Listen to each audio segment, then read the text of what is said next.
Ministério da Cultura e Petrobras apresentam. Oi, está começando o último episódio da nossa temporada de julho do 451 MHz, o podcast para quem lê até com os ouvidos. Eu sou o Paulo Werneck, editor da revista 451. Nesse mês em que o 451 MHz comemora 6 anos, o podcast vai entrar em modo férias. É isso aí, o pessoal me deu um descanso aqui. Mas a gente não vai te deixar na mão, pelo contrário.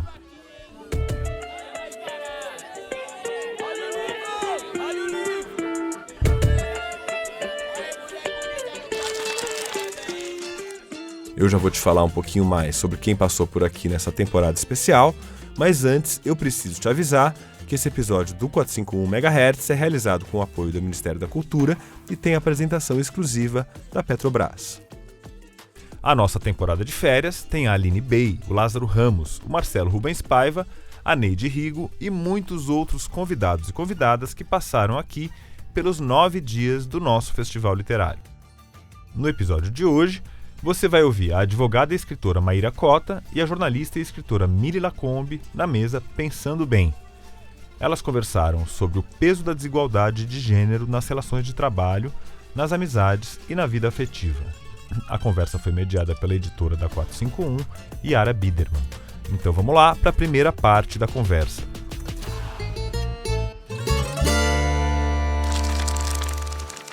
Bom, a gente vai conversar aqui com... Eu vou apresentar, apesar de elas serem bem conhecidas, a Maíra Cota é advogada e escritora especializada em gênero, doutoranda em política na New School for Social Research, em Nova York, e mestre em Direito Criminal pela Universidade do Rio de Janeiro. Publicou em coautoria com Thaís Farage, Mulher, Roupa, Trabalho, Como se veste a desigualdade de gênero, de 2021, e, em 2023, o romance Um Ex-Amigo, sobre assédio no trabalho. Os 2 livros foram lançados pelo selo Paralela da Companhia das Letras. A Mili, como ela mesma se apresenta em suas redes sociais, é jornalista, escritora, cronista, roteirista e feminista. Ela nasceu no Rio, já atuou na Folha de São Paulo, na revista TPM, foi comentarista de esportes na Globo e na Record, de programas de variedades na GNT. Ela publicou, entre outros, o romance O Ano em que Morri em Nova York, de 2023, e Feminismo para Não Feministas, em 2024, os 2 pela Planeta. Atualmente é colunista da UOL e consultora de marcas e instituições sobre futebol, literatura e questões de gênero.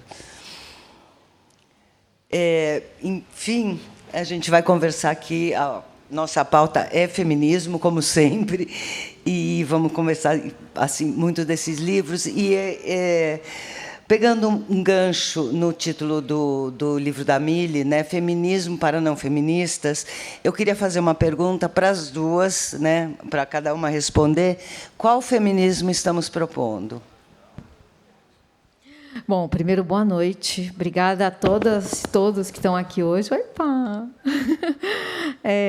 Eu acho essa pergunta muito importante, porque talvez a gente, antes de definir qual feminismo a gente está propondo, talvez a gente tenha que falar de um feminismo que a gente não propõe. Qual é o feminismo que a gente não propõe? A gente colocar mulheres em situação de poder para que elas façam as coisas como as coisas sempre foram feitas, né? A gente chama esse feminismo de feminismo liberal, que é um feminismo que algumas pessoas lutam pelos direitos iguais à opressão, né?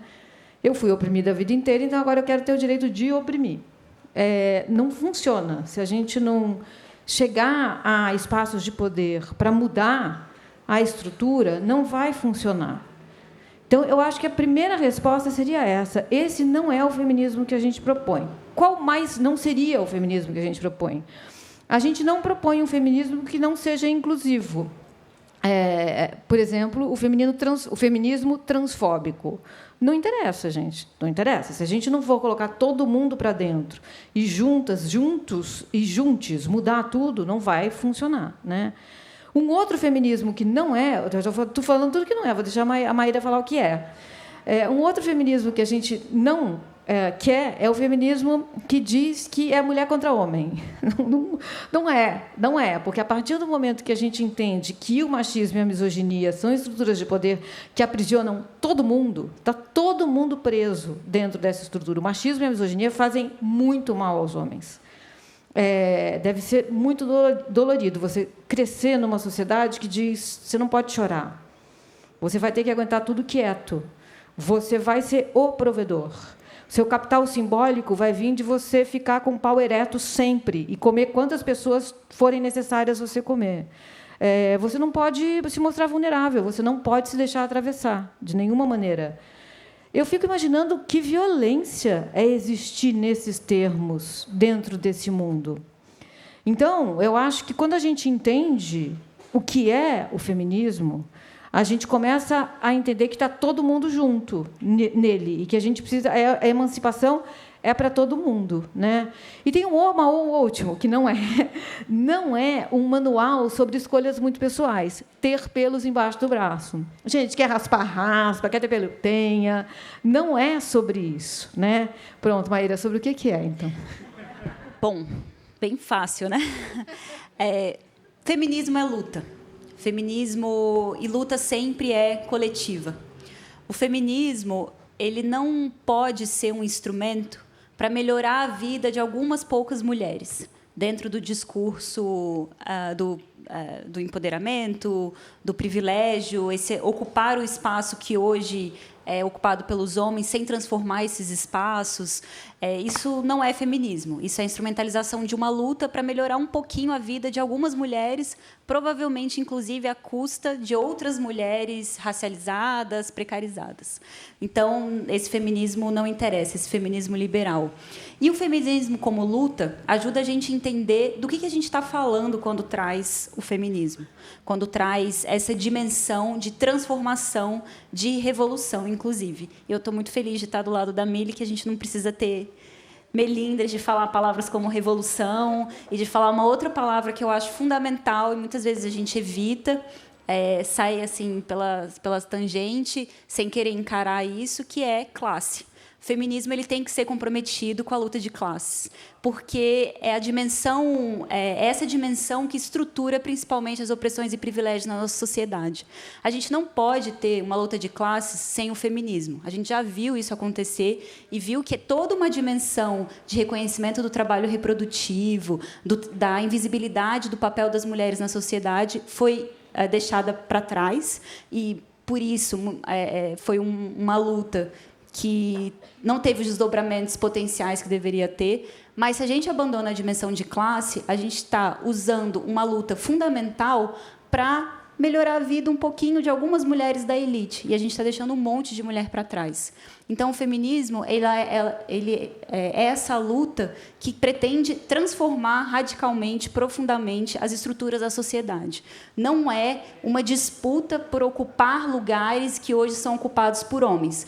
Porque, se for para isso, mantendo a sociedade que a gente tem, desigual, que explora e invisibiliza o trabalho reprodutivo, que hoje está trancado dentro de casa, que não dá visibilidade às dimensões fundamentais da vida, que é cuidar de outro ser humano, construir laços solidários, se preocupar com o outro, aí a gente está só ajudando a deixar a consciência um pouquinho mais leve daqueles que hoje ocupam o lugar do opressor. E a gente não quer isso, a gente quer incomodar para transformar profundamente e radicalmente a sociedade.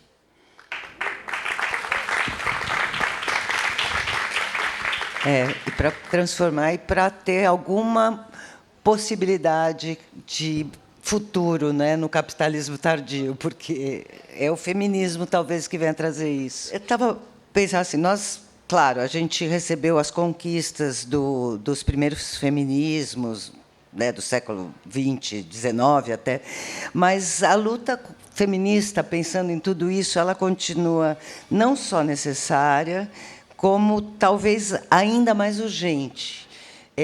Na verdade, eu vejo isso, eu queria saber se vocês também veem essa urgência e por quê. Sim, cada vez mais urgente, porque se a gente pensa, por exemplo, a gente teve uma batalha feroz há 2 anos quase para não deixar o fascismo se reeleger no Brasil, né? Aí você pensa, bom, tudo bem, ganhamos.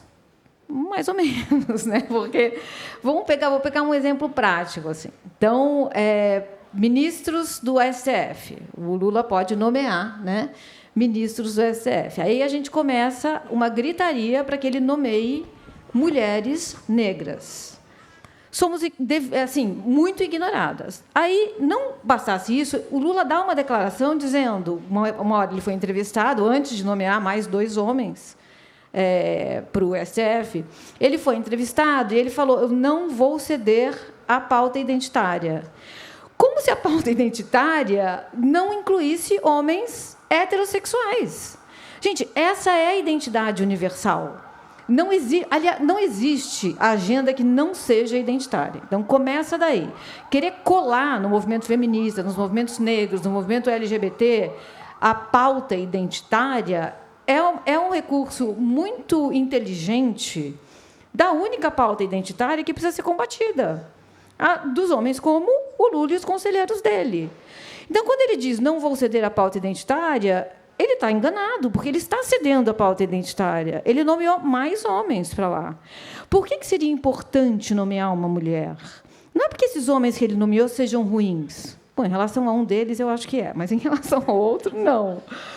É porque, se você coloca uma mulher negra nesse espaço de poder, o afeto vai circular de um jeito diferente. O Vladimir Safatli, fala muito que a política não é só uma questão de regra, normas e leis. A política é uma questão de como a gente faz o afeto circular. É como a gente se entende nessa sociedade.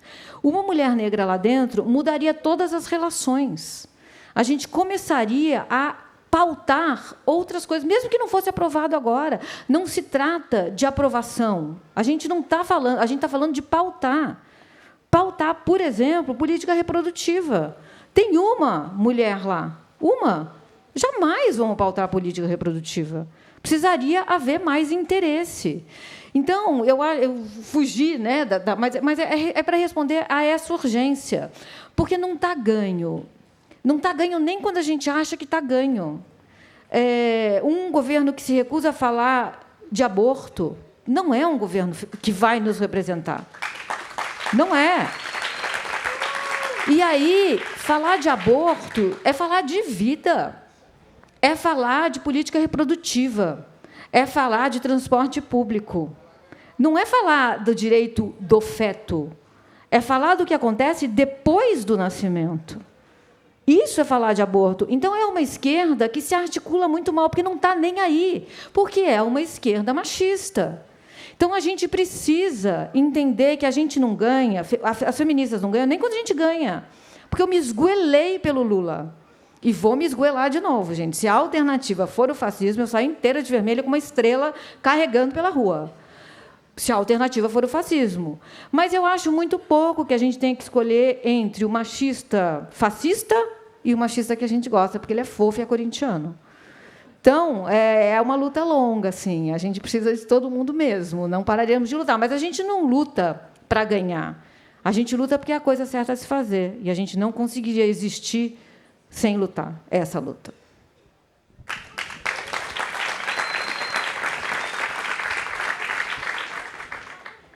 Aproveitando justamente esse ponto, eu tenho uma tese ousada, provocadora, mas é que eu acho que vale para a gente pensar que, se no final do segundo governo Lula, que ele terminou com 80% de aprovação, fez a sucessora que ele queria, quase 90% de aprovação, se naquele momento a gente tivesse escolhido a luta pela legalização do aborto, por exemplo, a gente não teria visto o fascismo emergir tão forte na nossa sociedade. Porque toda vez, e isso a gente aprende com Schmitt, que, enfim, é importante, toda vez que a gente abre mão de deflagrar o conflito nos nossos termos, o conflito é deflagrado pelo nosso inimigo nos termos dele. Então, hoje, não só a gente tem o fascismo, como a gente tem que defender o direito ao aborto em caso de estupro. A gente hoje luta por isso. A gente não está mais lutando para a garantia do direito ao aborto a todas as mulheres. A gente corre o risco de ser derrotado amanhã no Congresso pelo direito de fazer o aborto em casos de estupro, reconhecido desde 1942. Então, toda vez que a gente abre mão de encampar as nossas lutas nos nossos termos, e aí a gente falaria de aborto como um direito, como uma questão de saúde pública, fora da criminalização, como um exercício de autonomia ao próprio corpo, enfim, da forma como a gente precisa falar do tema, e a gente teria posto o debate na sociedade nos nossos termos. Mas toda vez que a gente vai falar dos nossos temas, das mulheres, isso é vetado, é interditado, a ponto de já ouvir em campanhas de esquerda, de partidos de esquerda, coisas do tipo: não podemos falar de gênero porque isso faz perder a eleição. Achei que o que fazia perder a eleição era não enfrentar o fascismo. E uma das principais tecnologias de mobilização do fascismo hoje é o ódio às mulheres. A gente precisa entender isso. O ódio às mulheres organiza o fascismo na sociedade. Você entra na internet hoje, você vê que odiar mulheres é um esporte, é uma prática recorrente. Você vê os grupos incel que hoje patrocinam candidaturas de direita, de extrema-direita, o que une todos eles é o ódio às mulheres, o ressentimento às questões de gênero. A direita, especialmente a extrema-direita, já entendeu isso muito bem. E utiliza essa tecnologia muito bem. E, do lado de cá, a gente segue tímido para pautar as questões. A gente precisa pedir desculpa, pedir licença, como se estivesse incomodando, sendo que, toda vez que o tensionamento chega ao seu limite, são as mulheres que vão para a rua. São nós que estamos bancando ali a pauta política, que estamos levando as candidaturas de esquerda. E, não só isso, como tem uma questão muito urgente que acho realmente, né, só uma estrutura ideológica muito forte para a gente não falar disso o tempo todo, que é o trabalho de cuidado, o trabalho reprodutivo. Até 2050, isso é um dado do IBGE, e eu sempre gosto de trazer isso, porque é tão absurdo, né? Mas, assim, até 2050, a gente vai ter mais de 1/3 da população brasileira dependendo do cuidado, né? São mais de 70 milhões de pessoas. São pessoas que não sobrevivem sozinhas. Não estou falando de viver melhor, mais feliz, tal, em companhia. São pessoas que, se não tiverem outras pessoas cuidando delas, elas morrem. 1/3 da população até 2050. Mais de 70 milhões de pessoas. Hoje, no Brasil, 90% desse trabalho de cuidado necessário para manter as pessoas vivas é feito informalmente dentro das famílias. Ou seja, é feito de modo precário, sem reconhecimento de que é trabalho, sem salário, sem nada, informalmente por algum membro da família. E, em 85% dos casos, esse membro da família que faz 90% desse trabalho de cuidado é a mulher. E são mulheres que estão no mercado de trabalho formal. Ou seja, a gente tem hoje quase 1/3 da população brasileira que, se agora, nesse momento, as mulheres virarem e falarem: não trabalhamos mais, estamos de greve, morrem. São bebês, crianças, pessoas com deficiência, idosos, pessoas que, por qualquer motivo, precisam de outras cuidando delas. Então, a gente tem uma sociedade inteira dependendo de um tipo de trabalho que é invisibilizado, precarizado, não reconhecido, e a gente ainda tem que fingir que ele não existe. A gente vai para o mundo do trabalho, se você chega atrasada no trabalho porque foi deixar o filho na escola, isso é mal visto. Mas quem que está deixando esses filhos na escola? Então, até esse ponto da circulação dos afetos, por que é difícil mulheres em posição de poder? Porque mulheres em posição de poder, das 6 horas da tarde, precisa sair para buscar o filho na escola. O filho fica doente, ela precisa ir buscar. O pai está fazendo uma cirurgia, é para ela que o médico vai ligar para dar notícia. Isso transborda essa separação artificial entre público e privado que sustenta toda essa ideologia e essa dominação. Então, falar disso é romper com essa fantasia de que o público e privado é completamente separado, uma fantasia que só serve ao privilégio masculino. Então, dá trabalho, mexe com as estruturas mesmo, mas é urgente, porque a gente está aí com a saúde mental, a saúde física totalmente prejudicada, tendo que dar conta de tudo isso. Então, realmente, assim, cada vez mais urgente e necessário o feminismo.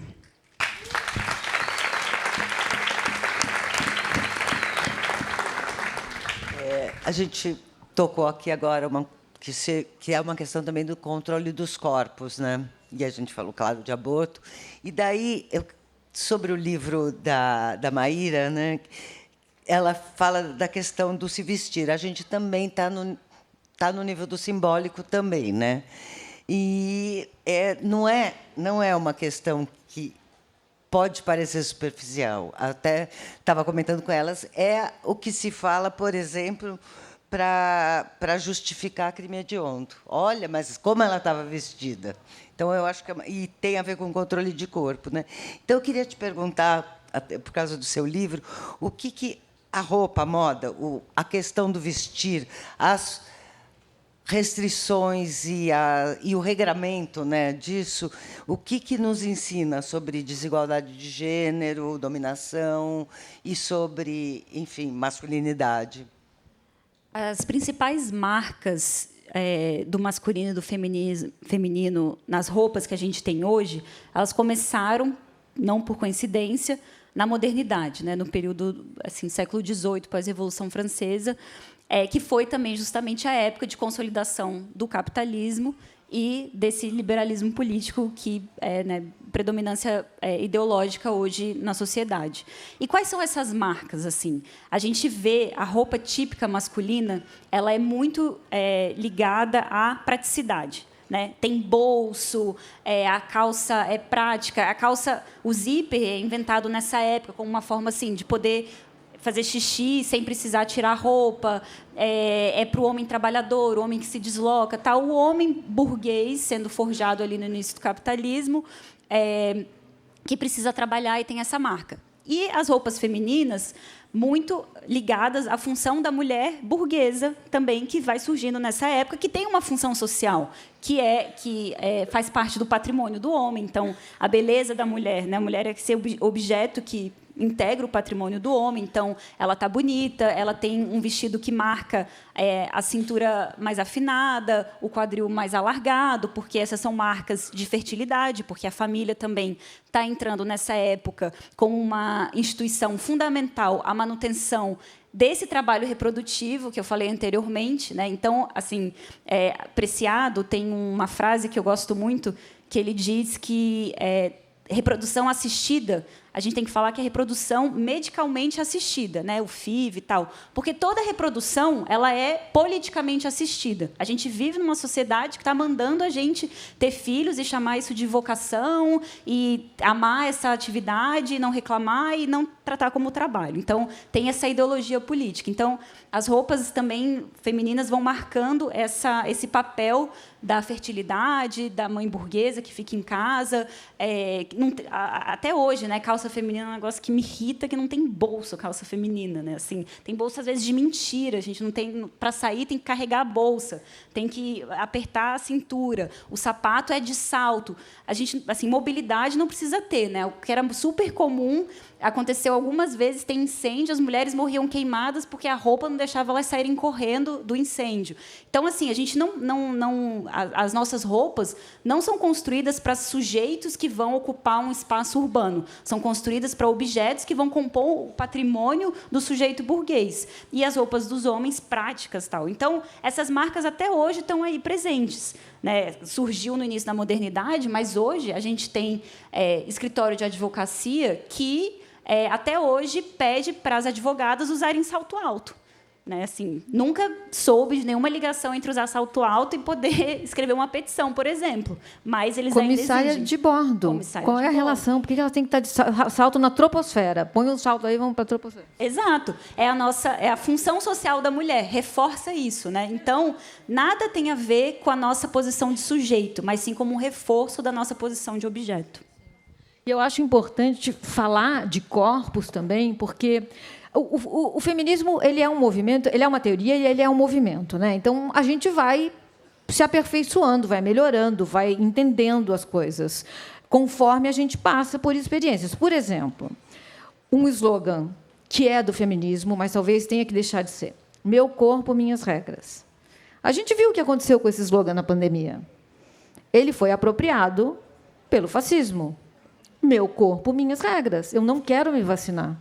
Meu corpo, minhas regras. Eu não quero usar máscara.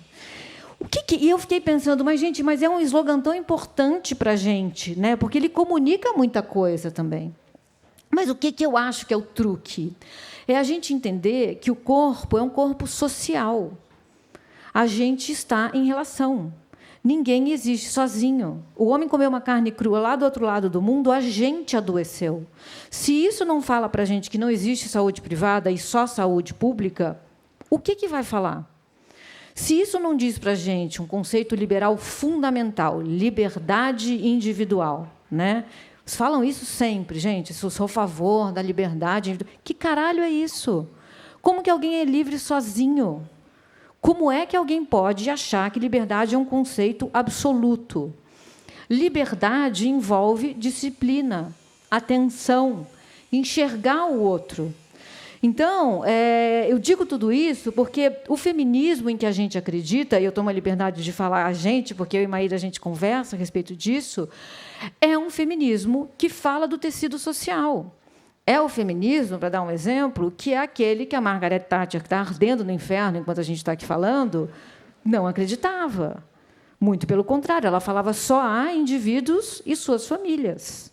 Então, quando a gente rasga o tecido social, é conveniente porque não há como o feminismo florescer ali. O feminismo é solidariedade, é coletividade, é todo mundo junto. Não é uma luta de mulheres, é uma luta de todo mundo. Então, isso eu acho muito bonito no feminismo, sabe? Quando a gente vai entendendo o que ele é tão maravilhoso. É como se fosse rachando a nossa cabeça e a luz fosse entrando. Eu quero mais disso, eu quero mais disso. Desde que existe patriarcado, existem mulheres berrando que tem alguma coisa errada ali. E, para você se dizer feminista, é só um dia você acordar e falar: eu acho que esse mundo em que eu vivo não é justo. Não é justo que eu tenha que ajudar a minha mãe a lavar a louça enquanto meu irmão está brincando lá fora.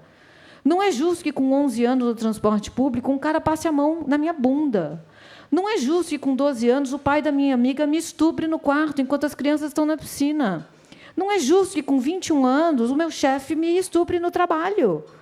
Não é justo esse mundo. Então, basta a gente entender que a gente está dentro de um mundo que não é justo para você se perguntar: o que eu faço a partir daqui? E a resposta é: tem mulheres pensando há milhares de anos o que fazer. E elas deixaram registrado. A gente pode ler, a gente pode pegar esses recados, estão aí. Então, isso eu acho maravilhoso, é lindo olhar para essa ancestralidade, sabe? E saber que é uma luta de homens e de mulheres, gente. Assim, desculpa, a Damares não está nessa luta comigo, mas o Flávio Dino talvez esteja, sabe? É a gente entender que não é porque eu vou pensar aquela feminista liberal, cara, ela não está nessa luta comigo. Ela não está, ela não entendeu nada. Ou ela entendeu e está tentando só pertencer ao clube do Bolinha. E vai ser engolida e cuspida, que nem o homem que foi engolido e cuspido pela baleia. Você viu essa imagem? Pois é. Isso tudo que você está falando é também uma questão de disseminar e democratizar a informação. Uma das coisas, né, que você faz muito bem é usar as redes sociais para isso. Agora, as redes sociais, o que a gente tem visto, que ela é uma ótima ferramenta. Por exemplo, quando a gente está ouvindo a Mili Lacombe, mas ela também é um poço de miséria humana, né? É o lugar também onde se dissemina ódio, onde se apropria das pautas feministas, por exemplo, que para as pautas, para ser usada para pauta reacionária, etc. Então, eu queria saber, assim, como a gente tenta lidar com isso? Bom, então, a gente tenta. A gente tem que, primeiro, entender que a gente está num tablado. Ele não é imparcial. Ele pertence a 3, 4 homens que são bilionários e que têm uma agenda. Eles vão destruir o mundo e vão para Marte. Gente, eles realmente acreditam nisso. Teve ali meia dúzia que pegaram lá uma cápsula e foram ver os negócios do Titanic. Explodiram. E por que os humoristas não fazem piada com isso? Façam piada com isso, gente. Para de fazer piada com negros, com mulheres. Para de fazer apologia à pedofilia. É um caminho. Estou deixando aqui a dica para eles. Então, primeiro entender que tem dono. Depois, assim, e que a gente hoje precisa tentar hackear esse sistema e usar em nossa defesa, né? Eu li um livro anteontem que se chama Careless People. Não tem tradução ainda para o português. É de uma autora que se chama Sarah Wynne Williams. E ela foi uma alta executiva da Meta, do Facebook, e ela resolveu contar como são as coisas lá. Provavelmente vocês não ouviram falar desse livro, porque o Mark Zuckerberg, que é esse campeão da liberdade de expressão, está calando a boca dessa pessoa. Então, ele colocou toda a estrutura jurídica dele para ameaçar essa mulher, sabe Deus do quê. Faz 2 meses que ela não consegue falar. O livro foi lançado há 2 meses, ela deu uma entrevista e ela foi numa audiência no Senado também dos Estados Unidos. Entre outros horrores, ela diz o seguinte, ela prova no livro que, dentro do Facebook, da Meta, do Instagram, eles têm como monitorar quando meninas adolescentes estão deletando muitas selfies. Eles sabem quem são as meninas que estão deletando selfies e estão mandando mensagens, por causa do WhatsApp, para as coleguinhas dizendo: não estou feliz com o meu corpo. Eles vendem isso para o mercado publicitário e essas adolescentes começam a ser inundadas de propaganda de produtos de beleza e para emagrecer. É isso o que essas redes, dentro das quais a gente está, faz. E, em qualquer mundo mais ou menos justo, a gente teria que entender que isso é crime. Ao mesmo tempo, a gente está dentro dessas redes. Eu faço meus vídeos no Instagram. E eu tenho que continuar fazendo, porque é uma maneira de alcançar. A saída, obviamente, seria que essas redes fossem públicas, né? Que fossem de todo mundo. Porque, quando a gente fala público, imediatamente a gente pensa comunismo, imediatamente a gente pensa todo mundo de macacão cinza andando de cabeça baixa pela rua, né? Mas não é isso. Não é isso. É ser de todo mundo. É você democratizar o ambiente de trabalho. A gente fala tanto em democracia, mas a gente fala de democracia em outros âmbitos da vida. No trabalho, vale ser uma ditadura. 2 homens mandando em tudo, a gente vai lá, responde para eles. Eles dizem: você na troposfera vai vir de salto, maquiada, vai prender teu cabelo de modo a dar uma dor de cabeça lancinante em você e vai colocar lá 10 quilos de pancake na cara. Eles é que dizem isso. As mulheres não estão querendo se vestir assim. Então, a gente não quer democratizar o ambiente de trabalho. É uma batalha, gente. Mas, assim, a primeira coisa que a gente tem que fazer é entender contra quem a gente está lutando. Nomear essas coisas. Saber dentro do que a gente está. Porque, assim, eu posso falar assim, às vezes eu digo, né, gente, eu me alinho ao comunismo. O que você está fazendo aqui? Para onde vocês querem que eu vá? É esse o mundo em que a gente vive. Não dá para eu lutar contra o capitalismo numa lua de Urano. Né? Não dá para eu viver no meio do mato, não duraria um dia no meio do mato. Então, é dentro do sistema que a gente vai lutar contra o sistema. Né?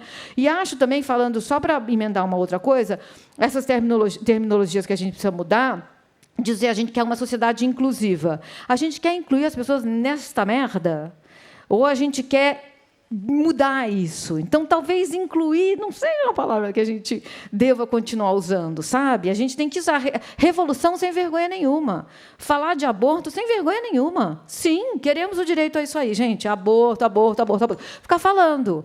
Mas a gente tem uma esquerda que não consegue fazer essas coisas. Mas a gente vai chegar lá.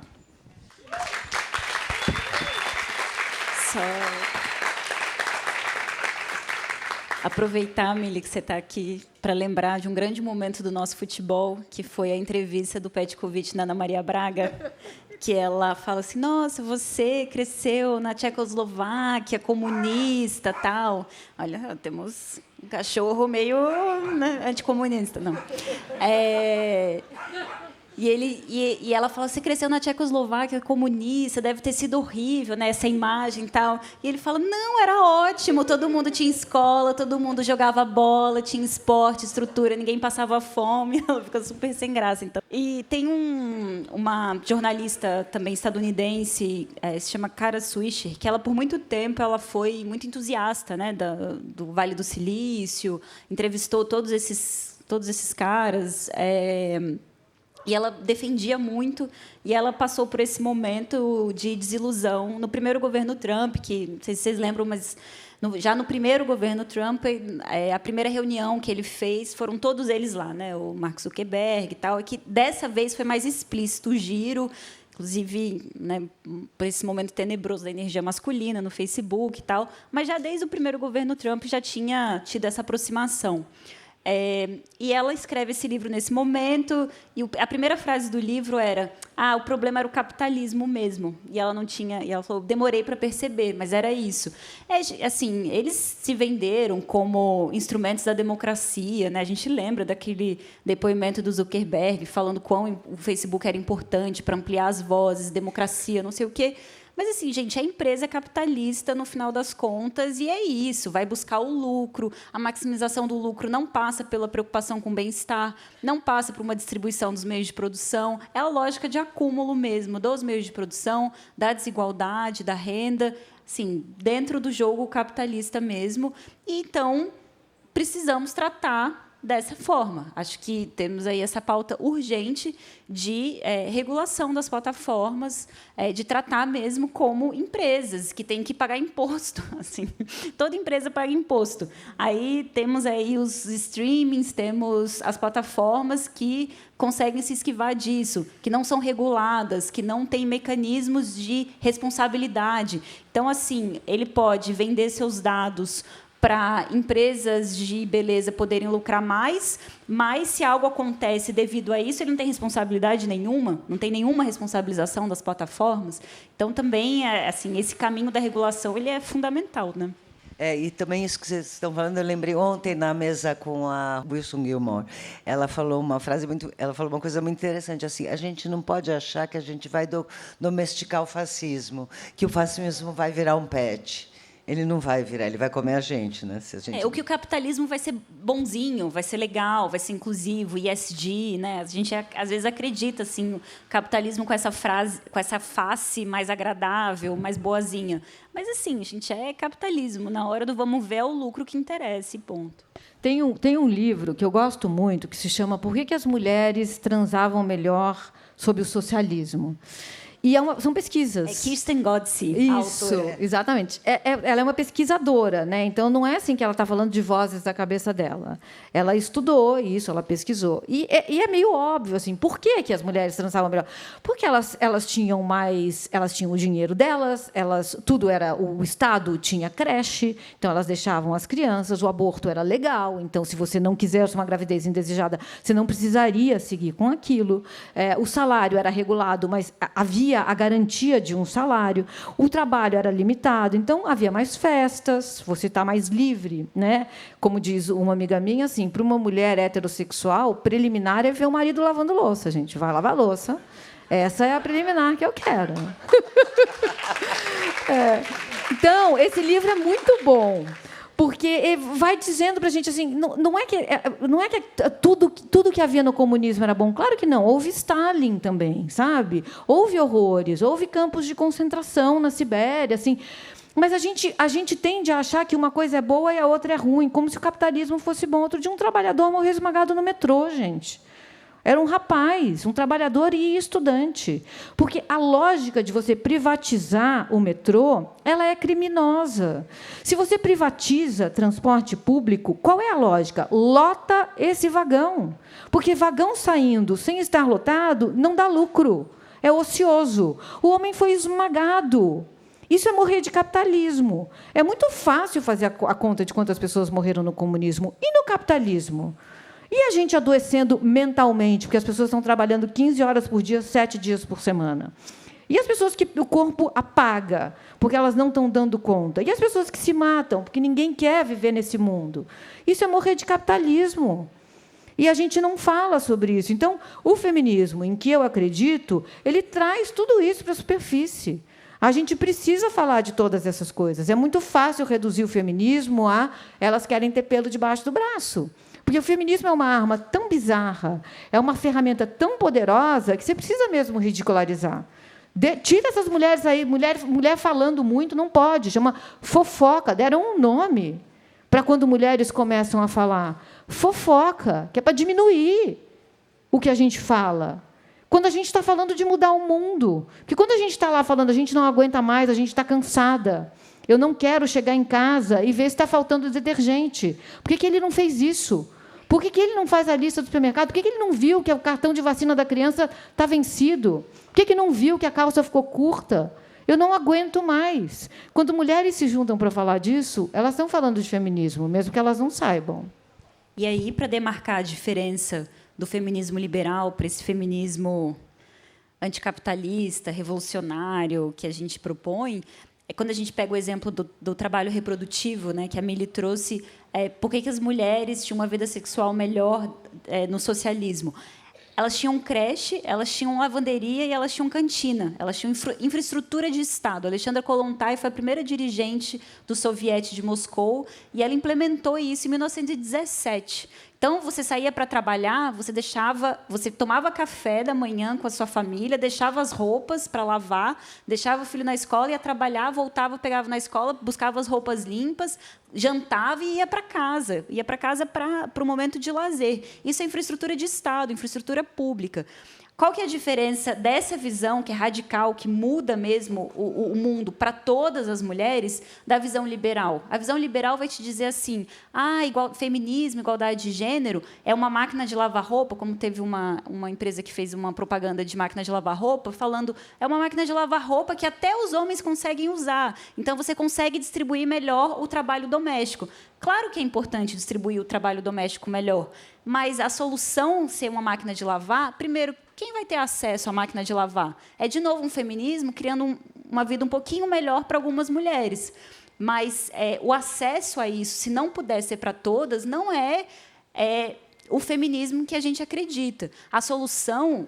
Claro, a gente vai conversar sobre redistribuição do trabalho de cuidado, mas ainda que a gente tenha um casal heterossexual, um homem e uma mulher, dedicados a cuidar dos filhos, ainda assim, gente, a conta não fecha. A nossa luta é por infraestrutura de cuidado que seja pública e acessível para todo mundo. Enquanto a gente mantiver esse tema privatizado dentro da família, a gente está falando de um feminismo que não é feminismo, é só uma renegociação para melhorar um pouquinho a vida das mulheres da elite que já têm privilégios, que provavelmente vão precisar contratar mulheres racializadas, mulheres pobres, para dar conta do trabalho de cuidado que não vai dar conta para todo mundo. Então, é pensar que a responsabilidade de cuidar de crianças, cuidar de idosos, cuidar da reprodução da vida, ela tem que ser de todo mundo. E essa mudança transforma a sociedade.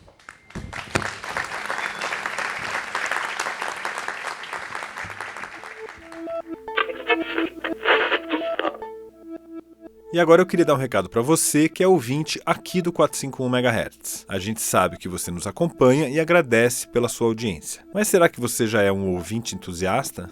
Com uma pequena contribuição mensal, você apoia financeiramente a realização do podcast e ainda tem o seu nome lido no programa como forma de agradecimento. Além disso, você recebe uma assinatura digital da 451 e com ela tem acesso completo a tudo que a gente já publicou sobre o mundo dos livros no nosso site e também nas nossas newsletters, e também a vários outros conteúdos que a gente produz para quem ama livros. E se você virar um ouvinte entusiasta, você também ganha acesso ao nosso clube de benefícios, que dá direito a descontos de até 40% nas melhores editoras brasileiras. Então eu te convido a ir lá no 451.com.br e fazer a sua assinatura. E aproveita para explorar o nosso site, que traz tudo sobre os últimos lançamentos nas livrarias, os debates relevantes na sociedade e foi realizado com o apoio financeiro dos nossos leitores. Eu queria também te contar que todos os episódios do 451 MHz têm uma página de repertório lá no nosso site. Então, se você quiser saber mais sobre essa entrevista, os melhores momentos da conversa e outras milongas mais, é só entrar lá na seção de podcasts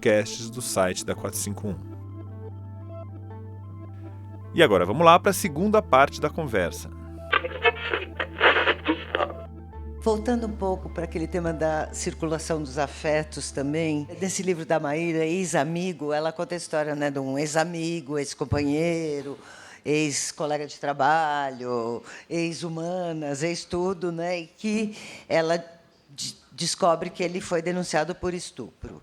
E daí passa pelo espanto, né, em reconhecer que um sujeito que a gente acha bacana pode fazer uma coisa dessa. E daí a minha pergunta para vocês, que acho que é uma pergunta também que muitas mulheres se fazem, o que fazer com isso? Primeiro, por que causa espanto? Por que a gente também, às vezes, se vê, talvez, passando pano ou reproduzindo coisas? E também o que fazer com essas pessoas que a gente teve ou tem ainda afeto? É muito difícil mudar uma sociedade, mudar um sistema, estando dentro dele. né? Então, o feminismo, a prática feminista do dia a dia, ela passa por constantes negociações. A gente está todo o tempo negociando o que a gente topa, o que a gente não topa, o que a gente dá conta, o que a gente não dá conta. E, para mim, o que é interessante do livro, é meio estranho falar, né? O que é interessante do meu próprio livro, mas, enfim, desculpa. Mas o que eu acho que foi muito desafiador, assim, eu comecei a escrever esse livro, eu fiz um curso de escrita criativa, e a professora falou, olha, escolhe um tema que você não sabe muito como responder, uma situação que você não sabe muito bem como você lidaria, que seria difícil, e vai escrevendo a partir daí, vai explorando isso. E, na hora, veio essa situação, que não é algo concreto assim da vida que me aconteceu, mas que circula, né? Aliás, uma coisa muito engraçada é que, assim, toda hora chega alguém que fala, eu sei quem é o ex-amigo, porque tem uma história, conhece e tal, e é sempre assim, né, de diversos lugares, pessoas distintas. Porque acho que é algo que circula mesmo entre nós, essa experiência, né, de você ser confrontada com algo que alguém que você ama, que você amou, fez de errado com outra mulher. E eu acho que essa condição, né, ela é muito própria nossa, né, da mulher, de amar quem nos faz mal. É algo muito da nossa condição mesmo, né? E lidar com esse sentimento, essa ambiguidade. E eu acho que, assim, para mim, o que foi importante do livro foi a possibilidade de falar sobre isso de uma forma complexa. Porque, assim, a gente poderia falar sobre isso de uma forma simples, no sentido de, não, o cara é um babaca, estuprou a menina, tem que ser cancelado e pronto. E se ela está sendo conivente, ela recebeu ela na casa dele, ela é conivente e tal, porque ela é uma feminista perfeita, e a protagonista é uma feminista que tem um amante que é um homem casado, ela tem diversas falhas, ela tem uma ambiguidade em relação ao ex-amigo, ela tem dificuldade, ela tem amigas que acolhem ela, e eu acho isso super potente, mas não passam pano, não dão desculpas para ela, ajudam ela a chegar no ponto de ação, assim, da ação necessária. Então, assim, é muito complexo mesmo. Eu acho que a gente consegue fazer isso com as nossas redes de apoio, a gente consegue fazer isso tendo o repertório para essas conversas difíceis, e respeitando muito os nossos limites, né? Entendendo que, enfim, estamos vivendo nessa sociedade, é muito difícil mesmo ter essa paciência com nós mesmos, é super importante, sem a condescendência. Também acho que a gente tem que se cobrar mesmo, e cobrar umas às outras, não de uma forma policialesca, mas numa forma de estarmos juntas para conseguir lidar com esses temas. Mas é complexo pra caramba. Eu acho que esse é o ponto mais sensível do momento em que a gente está, né? Porque, assim, a gente nasce. Quando um médico, uma médica, normalmente um médico, diz é menino ou é menina, tem muita coisa que está decidida nessa hora, né? Se é menina, vai usar rosa, vai falar baixo, vai sentar assim como eu estou, vai cuidar da casa, vai já ganhar a bonequinha, a tabuinha de passar, o aventalzinho, o saltinho. Se é menino, vai jogar bola, vai falar mais alto, vai ser firme, é uma outra, né? São outras características. Então, a gente já determina ali. Mas o mais importante do ser menino é não ser menina. Homens, meninos, se formam em oposição ao que é ser menina. Chuta que nem homem, não chora que nem mulherzinha. Quem faz isso é sua irmã. Então, isso dá de saída a noção para meninos de que o feminino é menor. Tudo que é da ordem do feminino é desprezível, é menor, é desimportante. Não é da minha alçada, da minha altura. E se é tudo isso, o que eu posso fazer? Matar, silenciar, abusar, estuprar. Isso está dado de saída. Se eu tivesse nascido menino nessa sociedade, eu provavelmente agiria, me ensinaram assim. Então, funciona mais ou menos como um atenuante. Eu tenho amigos hoje que estão entendendo o que é o feminismo e eles me dizem, com muita honestidade, eu fui um homem horrível. Eu me arrependo muito do que eu fiz. Eu não quero mais ser esse cara. Porque também tem uma outra coisa. Dizem para a gente, quando a gente está crescendo, você não pode transar. Não vai. É muito valoroso isso que você tem. E, enquanto isso, estão dizendo para os meninos, seu capital simbólico vem de pegar. Vai lá e pega, como você quiser, quantas você quiser. Quanto mais importante você vai ser dentro da sua classe. Vai dar ruim, gente. Essa conta não vai fechar. A gente está colocando meninos e meninas em rota de colisão. E aí, quando cresce, isso passa a ser nem entendido mais. Tem uma pesquisa que fizeram recentemente que perguntam para universitários, você já estuprou uma mulher? Não, nunca, que horror. Você já forçou sexo com uma mulher? Já. Ô, meu amigo, então senta aqui, deixa eu te contar uma coisa. Você já estuprou. Você já estuprou a sua mulher dentro do casamento? Que horror, imagina. Você já transou com ela quando ela estava meio dormindo? Já. Ô, querido, senta aqui, deixa eu te contar que você já estuprou sua mulher. Então, isso está vindo à tona. E a reação de muitos homens é querer se separar disso, desse horror, né? Porque aí você fala, aquele é um monstro. Olha, o Robinho, ele foi preso. Ele é um monstro. Eu não sou isso. Que horror, tem que prender essa sanha punitivista que a gente tem, né? E o cara já fez também. Porque homens são socializados para agirem assim sobre corpos femininos. E sabe como eu entendo o que é ser homem dentro de uma sociedade construída nesses termos? Porque eu sou uma mulher branca dentro de uma sociedade racista. Eu fui treinada para ser racista. E eu posso até dizer assim, eu não sou. Eu não posso, eu nem deveria afirmar isso, tá, gente? Eu não falo isso, porque tem racismo em mim. Eu preciso me desconstruir dele. Isso é a minha honestidade com o espelho. Mas vamos supor que eu diga, eu não sou racista, mas eu preciso, pelo menos, entender que eu, sendo uma mulher branca dentro de uma sociedade racista, eu me beneficiei. E me beneficio todos os dias. Então, o mínimo que a gente exige dos homens é essa noção. Eu acho muito engraçado quando amigos, às vezes, falam, Miri, eu não sou machista. Eu falo, meu amigo, como você escapou se eu sou? O que te fez escapar? Porque, obviamente, não é verdade, né? Então, é essa negociação do eu com eu. A primeira fronteira do preconceito é o espelho. E eu não acredito que a gente vai mudar uma sociedade prendendo e cancelando um machista misógino por vez. Gente, se prender fosse a solução, o Brasil seria um paraíso. A gente tem 800 mil presos. E a violência só aumenta. Prender não é solução para nada. A gente precisa transformar com educação, com essa consciência de que está errado de saída.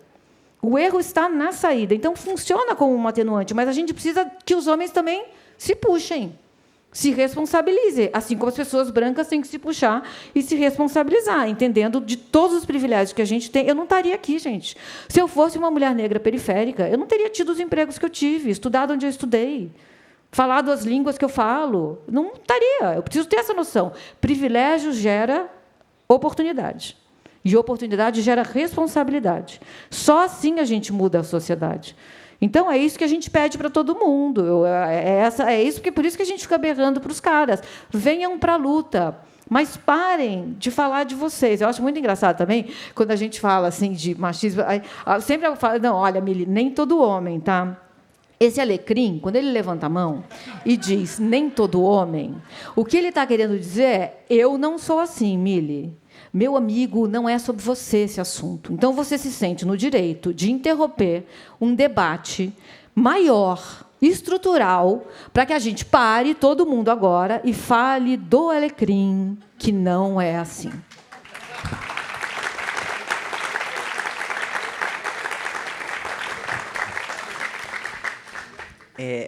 Falando nisso, porque também quando você fala, imagina, como que eu vou? Eu não sou um criminoso, não sou um maluco. Tem uma questão que tem as violências explícitas, mas tem um termo que a Rita Segato usa, que é a violência emocional, que ela prefere dizer até que moral, porque é uma violência introjetada, ela é invisível, e ela, na verdade, faz parte do nosso dia a dia, ela em doses homeopáticas, etc. E que, claro, e isso eu acho que não é só de homem em relação à mulher, é também de classe em relação à classe e tal. Mas isso, claro, que mantém o status quo. É isso que mantém, é uma questão de manter poder. Agora, como lidar com uma coisa que a gente mal sabe dar o nome, que é invisível? Esse tipo de violência que a gente está sofrendo e nem sabe que é, na verdade, que é normalizado, né?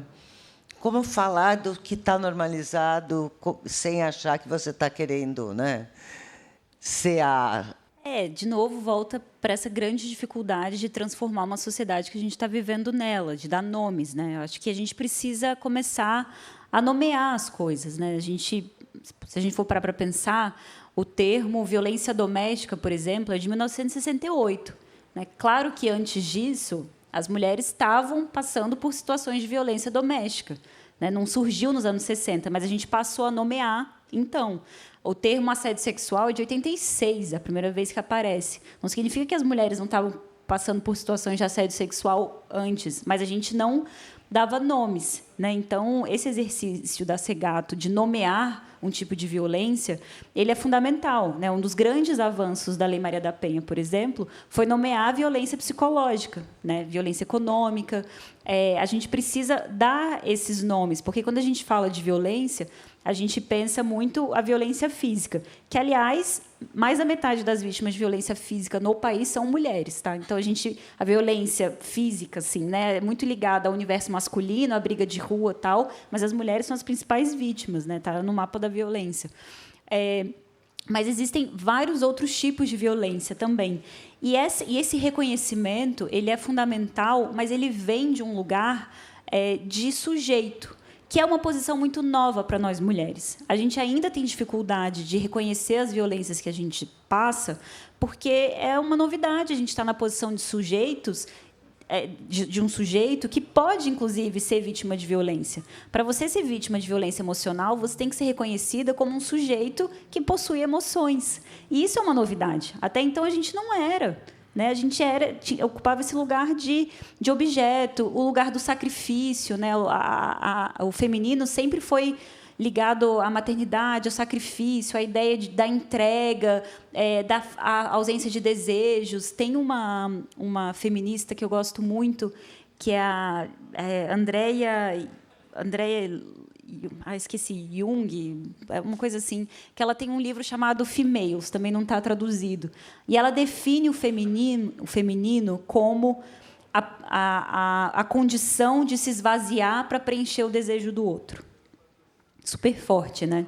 Então, eu acho essa definição muito boa, assim, e é muito essa condição do feminino, que na maioria dos casos é ocupado por mulheres, mas a gente entende, né, que, enfim, sujeitos diferentes podem ocupar essa posição.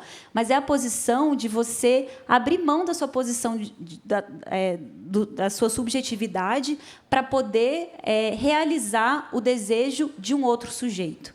Né? Então, isso é muito profundo. E isso leva a gente a situações de não reconhecimento das violências que a gente sofre, simplesmente porque a gente não se reconhece como alguém que tem os seus próprios desejos, suas próprias vontades. Porque, se você se esvazia para o desejo do outro, qualquer que seja o desejo do outro, inclusive o de te machucar, o de te ferir, o de te violentar, vai ser legítimo, porque você se esvaziou para ele ser preenchido com isso. Então, entender essa grande novidade que somos sujeitos, temos os nossos desejos próprios, temos as nossas vontades, temos a nossa autonomia, a gente pode dizer não, a gente pode se indignar com determinadas situações, a gente pode não aceitar ser tratada de um jeito, a gente tem bordas que não podem ser ultrapassadas, e a gente pode falar sobre essas bordas e o que a gente topa e o que a gente não topa. Isso é uma grande novidade que a gente ainda está aprendendo. Então, acho que a gente vive esse momento de reconhecer situações anteriores que hoje a gente consegue entender como violência. E acho que a gente também está nesse momento do que fazer com isso, né? Como é que a gente lida com esse reconhecimento? E nomear é muito importante, até nas pequenas coisas, nas microviolências. Os nomes são ruins, porque eles são todos em inglês, mas, assim, man interrupting, foi bom que a gente soubesse o que é isso, porque a gente não se dava conta de como a gente era interrompida, né? Eu fiz uma mesa redonda ontem, eu trabalho com futebol, e aí eu e a outra mulher que estávamos na mesa, a gente era interrompida a todo instante. Uma hora, eu interrompi o meu colega. Gente, parecia... Você me interrompeu. Ele está usando o contrário. Eu falei, meu amigo, não é sobre isso. Não pegue e faça um jiu-jitsu no negócio e use contra mim, né? Manspreading, que é você, no transporte público, a gente ficava assim, né? Tem uma foto da Leila Pereira sentada com outros executivos no futebol. Uma das primeiras fotos que ela tirou oficiais, ela está assim, e os caras estão assim. É só vocês colocarem lá no Google, vocês vão ver. Ela era a pessoa mais poderosa daquele lugar, e ela está completamente encolhida. Quando eu mostrei a foto para ela, ela falou, não acredito que eu estou encolhida desse jeito. Mas, quando você sabe, também tem um problema que vem com isso, assim, porque aí você sabe o que está acontecendo, você nomeou, aí não dá para desver. Hoje eu entro em avião, em ônibus, preparada para uma guerra. Meu cotovelo, minha perna... Sabe? Às vezes eu queria só, gente, eu só quero relaxar, permita que uma mulher venha do meu lado, uma mulher do meu lado, venha um homem. Aliás, uma dica, vocês querem sentar ao lado de mulheres, peguem a fileira 24. Nenhum homem pega essa fileira. Masculinidade tão frágil, gente, mas não tem erro, tá? Pega 24. Então, vamos falar de uma coisa aqui, sobre o pacto da masculinidade, que... Falo, imagina, não tem nada disso, né? Teoria conspiratória, mas a gente acha que tem, né? Como a gente pode revogar esse pacto? Porque eu não fiz esse pacto, né? Nós não fizemos. Superar isso, né? Na verdade, escapando da própria lógica desse pacto, que é uma lógica e linguagem, né? Que é uma de dominação, subordinação e anulação. Acho que tem algumas armadilhas que a gente não pode cair. Acho que a primeira delas é a lógica da fura-greve, né? A gente não pode achar que a gente vai quebrar o pacto da masculinidade pertencendo a ele. Então, isso, infelizmente, muitas mulheres ainda não entenderam, ainda estão tentando pertencer, mas, gente, assim, não tem escapatória. Você pode até achar que temporariamente se acessou ali um pouco do privilégio, mas, assim... Na hora que um deles tentar te agarrar à força e você for buscar algum tipo de apoio no outro, a compactuação vai estar entre eles. Enfim, você sempre vai chegar no momento que você vai descobrir que você é mulher e a sociedade te entende como mulher. Então, esse tentar pertencer não vai resolver a situação.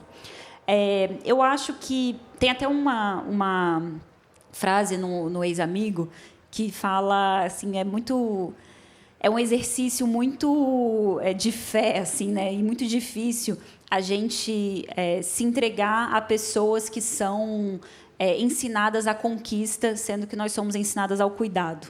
Eu acho que um grande caminho é a gente valorizar todos esses atributos que foram construídos socialmente como femininos. Né? Por que é o feminino? É o cuidado, é a atenção com o bem-estar, é a solidariedade, é a casa onde as pessoas precisam de você para sobreviver, é até essa questão do não conflito, né? Assim, dessa coisa, a mulher ela é socializada para não constranger, para não criar situações mais difíceis. Então a gente sorri, a gente sai pela tangente das situações mais desconfortáveis, mas até isso, assim, não que eu ache isso que a gente deva reproduzir, mas isso vem de um lugar nosso que é de atenção ao outro, de cuidado com o bem-estar.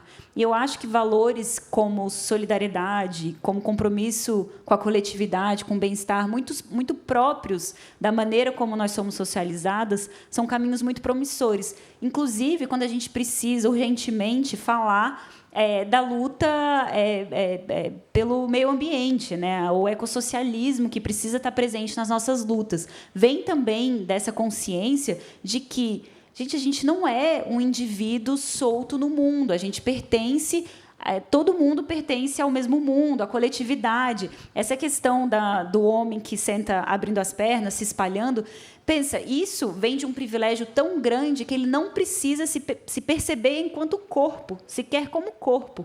Né? A gente entra no transporte público, a gente se encolhe, a gente procura uma parede porque a gente não quer ficar vulnerável, a gente está o tempo todo consciente que a gente é um corpo. A gente está sentado aqui, está pensando, será que a minha saia subiu? A gente o tempo todo está muito consciente da nossa existência como corpo. A gente entra em reunião de trabalho, se a gente levanta um pouco a voz, a gente imediatamente, quando acaba, manda uma mensagem para uma amiga perguntando: você acha que eu exagerei? Peguei muito pesado? Tal, acho que eu falei meio alto. A gente está sempre muito preocupada com todos ao nosso redor, porque a gente tem muita consciência que a gente é um corpo que existe e depende dos outros. Então, acho que o caminho da dependência, reconhecer a dependência mútua, né? Não tem sujeito independente, autônomo, que não precisa de ninguém. Desculpa, essa pessoa não está lavando a própria roupa, não está fazendo a própria comida, ela depende de muita gente para estar ali. Então, reconhecer a dependência mútua e os valores da solidariedade, da coletividade, acho que são um caminho mesmo, e por isso que eu acho que a revolução vai ser das mulheres, porque é a gente que traz esse conhecimento. E tem...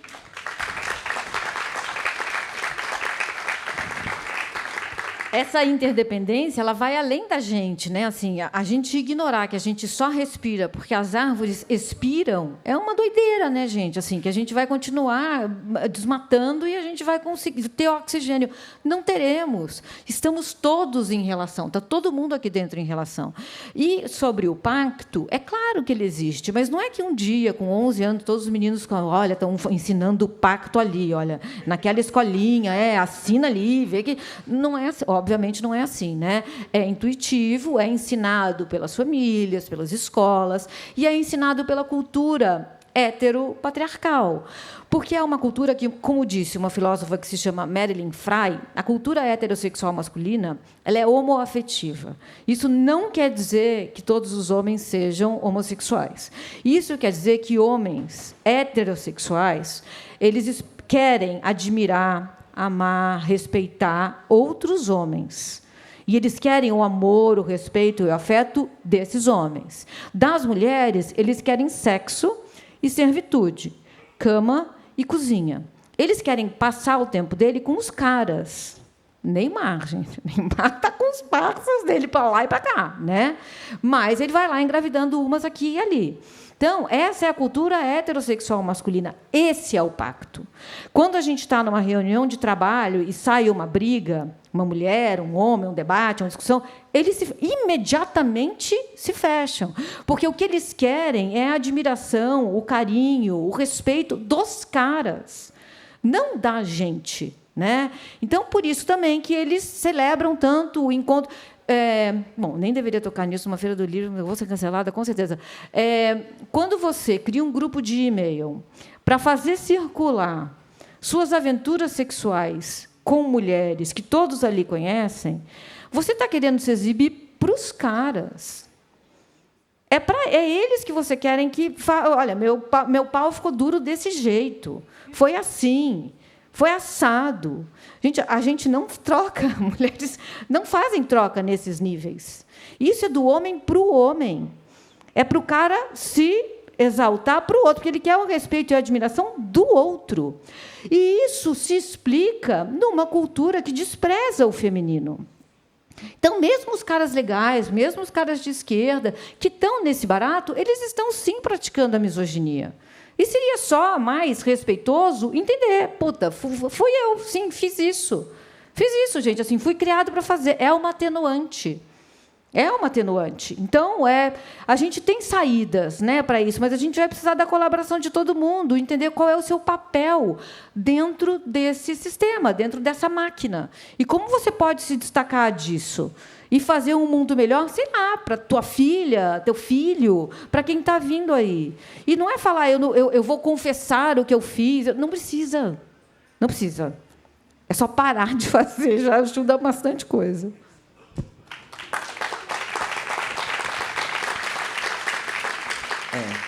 falando num caminho para o mundo melhor, eu fiquei pensando assim, a guerra não tem rosto de mulher, né?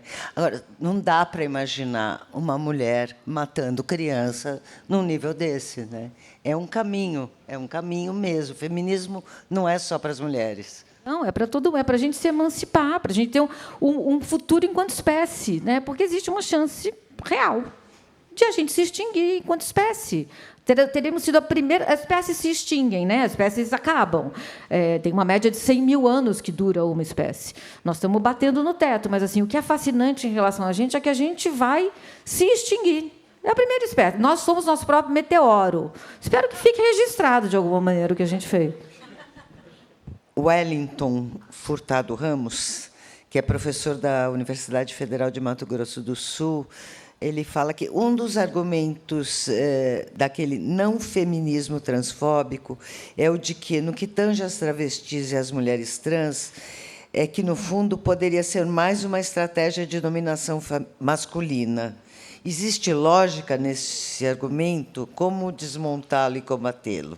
Não tem lógica assim, crítica, empírica. Assim, como se a masculinidade precisasse de mais instrumentos para dominar. Já domina, gente. Para que precisar inventar outro, né? Então, realmente tem um argumento essencialista muito perigoso, né? Que também acho que não é feminismo, né? Butler fala que as radfems são o fascismo do feminismo, né? Eu acho que está certo nessa qualificação.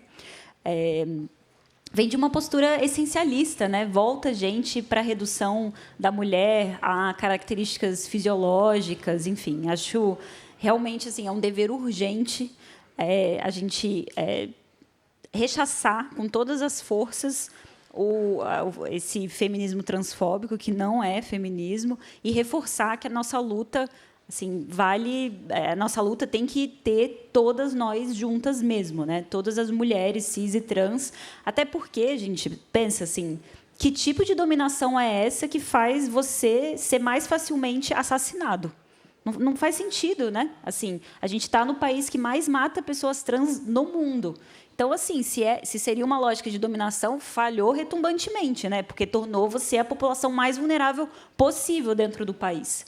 Então, realmente, assim, um absurdo.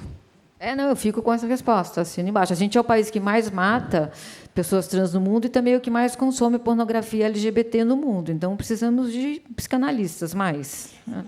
Aqui tem uma pergunta, não está assinada.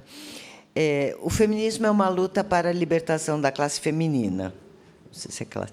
Hoje não conseguimos chegar no consenso do que seria uma mulher. Fico confusa, porque como podemos defender os direitos de uma classe se não sabemos defini-la? Eu acho que a gente precisa explodir essas fronteiras que a gente acha que é ser mulher, né? Então o que a Damares acha que é ser mulher, por exemplo, né? A gente tem que se dizer, olha, ser mulher é muita coisa e a gente não vai ficar dentro de caixinhas, assim como ser homem, né? A gente deveria só misturar, borrar todas essas fronteiras, né? Você quer romper com símbolos do feminino e continuar dizendo eu sou mulher, eu acho ótimo. Você quer transicionar e falar eu me identifico com aqueles, está tudo certo. Então, eu acho que a gente tinha que só explodir essas fronteiras, sabe? Parar de tentar se definir. Eu entendo, a identidade é importante para a gente entender quem a gente é, mas ela também aprisiona. Né? Se você diz eu sou essa, você está deixando de considerar que você também pode ser outras coisas. Acho que a gente vai aprender ao longo do caminho. É importante hoje a gente se confinar numa certa identidade, porque a gente se alia a lutas que são importantes. Mas, ao mesmo tempo, a identidade ela pode ser uma prisão. Então, a gente precisa entender esses limites e criar. Deveria ser modular, né? Eu quero ser uma mulher desfeminilizada, que é o que eu sou. Eu quero ser essa mulher. Mas há outras maneiras de ser mulher também. Mais uma pergunta também que não está assinada. Meninas, o que vocês acham da relação entre feminismo e abolicionismo penal e policial, conforme pensado pela Angela Davis e a Ruth Gilmore? Vocês são abolicionistas também? Não, com certeza. Eu acho que a luta abolicionista, inclusive, eu só virei advogada por causa do abolicionismo. Assim, eu quase larguei a faculdade de Direito no início, e foi justamente quando eu entendi e, enfim, comecei a estudar Direito Penal, que eu vi conheci, né, a luta abolicionista, conheci Angela Davis. Acho que é fundamental, né, a gente, assim, caminha, se tem horizontes possíveis na sociedade, um deles é uma sociedade sem cadeia, que a gente tem que almejar, assim, sem sombra de dúvidas, e entender que também a lógica da punição, ela passa pela desresponsabilização efetiva pelas ações, que aí combina o feminismo com o abolicionismo. O feminismo ele vem muito pela responsabilidade das nossas ações, pelo impacto, a partir do impacto das nossas condutas. O direito penal, a punição, não pensa nisso, né? É só a punição, o encarceramento, uma lógica de, enfim, controle de populações mais pobres e todos os problemas que vêm junto. Então, sair de uma lógica adversarial punitivista para uma lógica restaurativa, uma lógica comprometida com a coletividade, é essa união do feminismo com o abolicionismo que eu acredito. Uma vez eu ouvi uma frase que eu acho maravilhosa. É um advogado, um jurista, que falou que o direito penal no Brasil é tipo o Júnior Baiano, chega forte, chega tarde. Eu achei muito bom, nunca mais eu esqueci. E eu também me tornei abolicionista. Eu fui estudar e fui ouvir. E uma frase... É engraçado, né? Porque, às vezes, uma frase explode a sua cabeça e você fala, é isso. Essa pessoa abolicionista, eu não lembro quem era, disse o seguinte: no Brasil, todo preso é um preso político. E fez todo sentido isso para mim. A Maíra vai saber melhor do que eu, assim, quantos % da população está presa sem julgamento, presos temporariamente. Quase metade. Estão presos ilegalmente. Tem gente lá que já venceu, já transitou, já não deveria mais estar lá, mas está, porque não tem dinheiro para pagar um advogado para sair. Está lá. É um depósito de gente. E aí vem umas pessoas muito brancas e muito privilegiadas berrar que o comediante que faz apologia da pedofilia vai ser preso. Que horror! Ele não vai ser preso, gente. Foi primeira instância. É óbvio que esse homem não vai ser preso. E nem acho que devesse, porque sou abolicionista, não é porque eu não gosto dele que eu vou querer que ele vá preso. Mas deveria, sim, existir um processo pedagógico para ele entender que ele está cometendo violências e não fazendo piadas. Mas é isso, as pessoas que agora berram que horror, vai ser preso, não estão nem aí para a quantidade de pessoas presas ilegalmente no Brasil, né? Então, por causa desses absurdos, eu me tornei abolicionista, e também porque o Brasil é extremamente violento, tem quase 1 milhão de pessoas encarceradas, e aí começam a falar sobre privatizar. Aí, gente, a gente pode ficar aqui até 2 horas da manhã.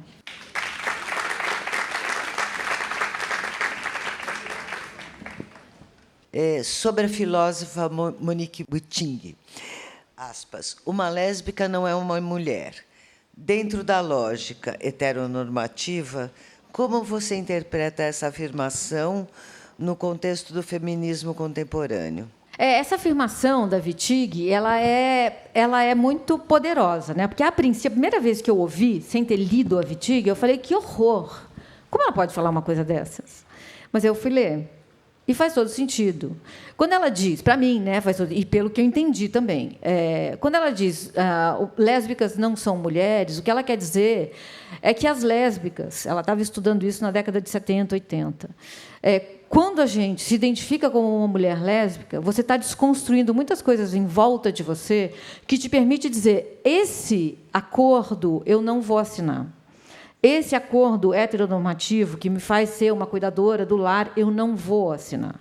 Então, o que ela está querendo dizer é que lésbicas não são mulheres dentro desse acordo, mas não que lésbicas não possam se reconhecer como mulheres. Apenas que esse acordo heteropatriarcal não queremos, né? E é um livro lindo, assim. Ela tem vários livros, mas esse livro especificamente em que ela declara lésbicas não são mulheres ela estava falando para estudantes. É um texto que ela fez e depois virou um livro. É muito poderoso, né? É como você dizer, não existe só uma maneira de ser mulher, ou ser mulher é uma construção. São frases muito poderosas que a gente entende o nosso lugar nesse mundo. É assim que eu entendo. E obrigada, e amanhã continuamos na Feira do Livro com outras músicas.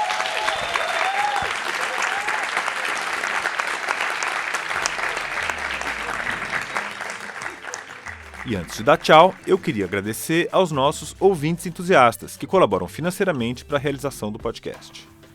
Então, muito obrigado a Alexandre Vidal Porto, Ana Carla Dias Braga, Ana Maria Pedrosa Sá Freire de Souza, Bruno Felipe Simões Costa, Bruno Schultz, Cristiane Gonçalves dos Reis, Daniela Falcone, Eliane Marta Teixeira Lopes, Elisa von Handel, Flávio Francisco de Moraes, Getsemane Silva, Gustavo Senechal, Irene de Almeida Biasoli, Jaime Mendes, Kellen Gutierrez, Lorena Grise, Lucimar Carvalho, Luísa Franco, Marcos Apóstolo, Maria de Lourdes Maciel Silva Silva, Márcia Cristina Fraguas, Mário Rico Fernandes, Matheus Cacique Moraes, Murilo Carvalho, Patrícia Rodrigues Sanches, Paula Fontana Fonseca, Priscila Valverde de Oliveira Vitorino, Ramon Limeira Cavalcante de Arruda, Regina Gomes Sodré, Richardson Thomas Silva Moraes, Rodrigo Bittar, Samuel Valim Bolonha, Thiago Barreto, Valéria Midena, Valessa Lopes Baldin, Vladimir Mucuri Cardoso.